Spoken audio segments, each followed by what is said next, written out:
remember the attack on Sony Pictures that leaked emails and even entire movies? The US blamed publicly that on the North Korean government. Well, that same hacker group known as Laserous may have broken into 4 banks around the world. For more on this, I'm joined by CNN Money correspondent Jose Pagliari. Hi there.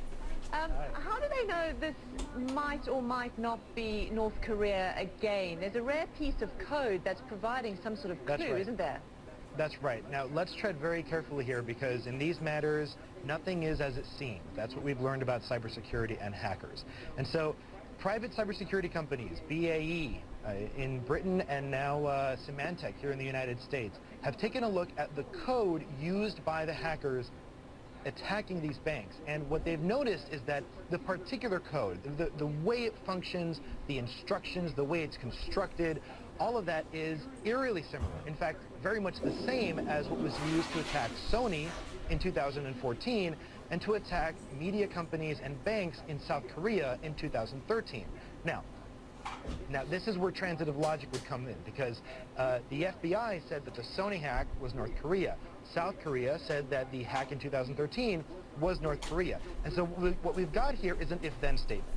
If North Korea did indeed do these 2 hacks, then all the signs are pointing at them doing the hacks this time around on the global financial system.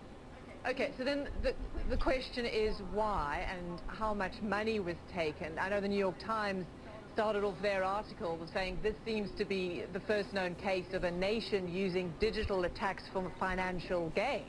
Sure. The danger here is that hackers are very much able to empty bank vaults electronically. I mean, most banks don't keep their cash in actual hard cash. In the instance of a Bangladesh central bank, they kept their money at the New York Federal Reserve. And it's really electronic. And so all it takes is a bank hacker entering a smaller bank and telling other banks to move funds around. Now, as to the motive, North Korea is pretty strapped for cash. I mean, their GDP is incredibly small compared to its neighbor South Korea, and so it needs all the help it can get. Now, the motive is there for them to steal money.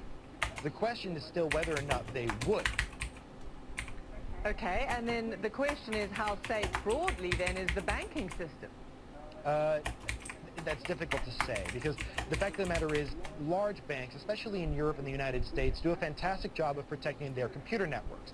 But what this string of bank heists has shown us is that no matter how much security is placed in the large banks, if small banks don't do it, let's keep in mind that there's a global financial network and all the banks are talking to one another with this system called SWIFT. And so if bank hackers enter the smaller banks, they can enter the system and start moving money around.